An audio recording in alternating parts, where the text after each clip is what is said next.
So here it is, standard form is written in the format, let's forget the d there, y equals ax squared plus bx plus c. You could also see it in as f of x equals ax squared plus b of x plus c. F of x just means y. The vertex form is y equals, or f of x equals a brackets x minus p squared plus q. Also, you'll notice some schools, they'll use h and k here. Doesn't matter, either or is the same thing.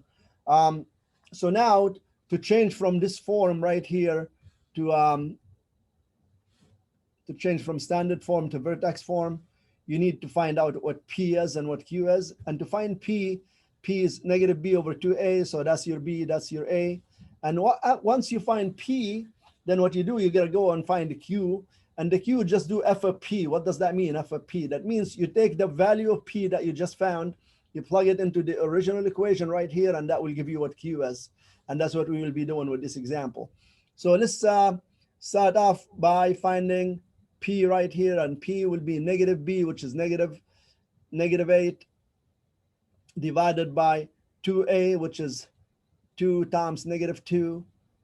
And here we got positive 8 over negative 4. So that is going to give me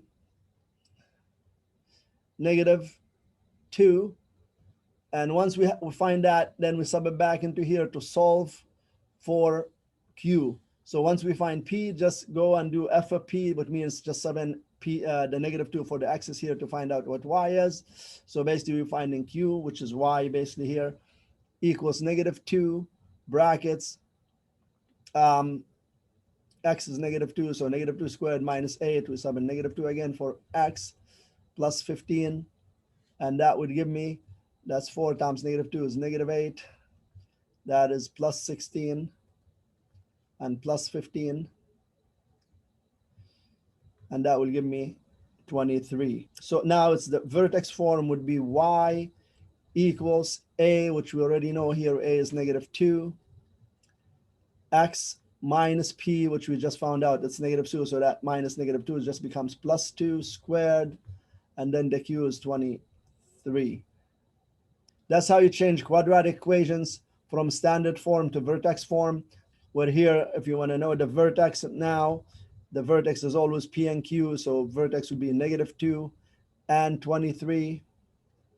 Just to write that down here, the vertex is always, from previous lessons, is p and q, and you always change the sign of whatever is here, so p will be negative 2.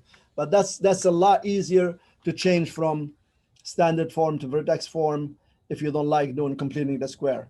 So there you go. You saw the alternative method to using completing the square. It's an easier way. You just have to remember that formula, that p equals negative b over 2a, to find out what the p value is, and then sub it in back into the original equation, and that will give you what q is.